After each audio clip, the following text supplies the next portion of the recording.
Hello, my name is Kerry Brown.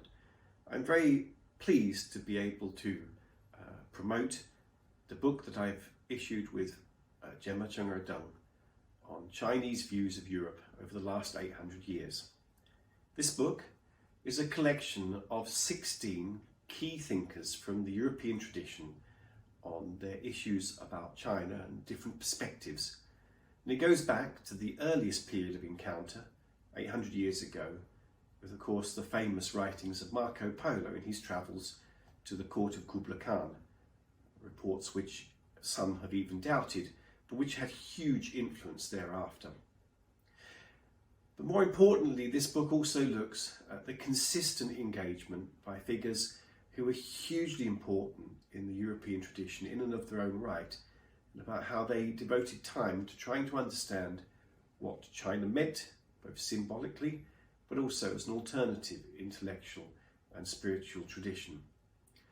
Figures like the philosopher Leibniz and the French thinker Voltaire and Montesquieu, the important political philosopher from the period of the Enlightenment, and ways in which they typify a division between views of China which were benign, highly appreciative, like Voltaire, who regarded the Confucian meritocratic system that he understood through the writings of the Jesuits who'd been and lived in China, and which he felt was something worthy of Europeans considering almost as an alternative for them to learn from, to views by those like Montesquieu, who regarded the Chinese governance system as an autocratic and despotic one. And then Leibniz in the middle, typifying the attempt to be more neutral with his important writings about how he also understood the Chinese governance system. These divisions between the positive and the negative in many ways explain the kind of architecture of European views towards China, which consist even today when we look at how Europeans, in rediscovering and re-understanding China, still seem to drift between these two kind of polarities. I look, for instance, at the work of Max Weber, who never visited China but wrote interesting and important things about the belief system there. Bertrand Russell, the philosopher who actually lived in Beijing for a few months in the 1920s. It's a collection too of the few works by Karl Marx about China, but more as a victim of imperialism rather than a country which he was looking at solely in its own terms.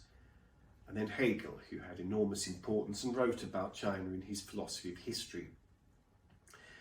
And this book also includes more recent treatments where still that division between the more positive and the more negative views of China is distilled.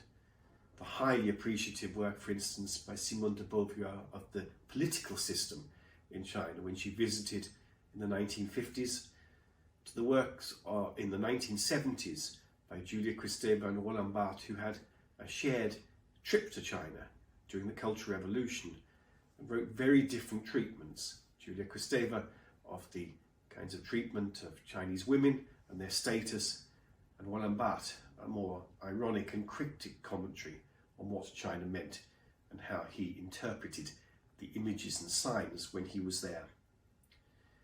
It's hopeful that this book will at least reintroduce Europeans and Chinese to their rich shared history and be able to familiarise themselves again with how often they have been rediscovering and re-understanding each other. This is for the first time a collection of these key documents in one book, one volume. I hope that it will be able to inform Europeans and help them to understand this relationship again by knowing how deeply Europeans have engaged with China, not just in the last few decades, but in the last few centuries. Thank you very much.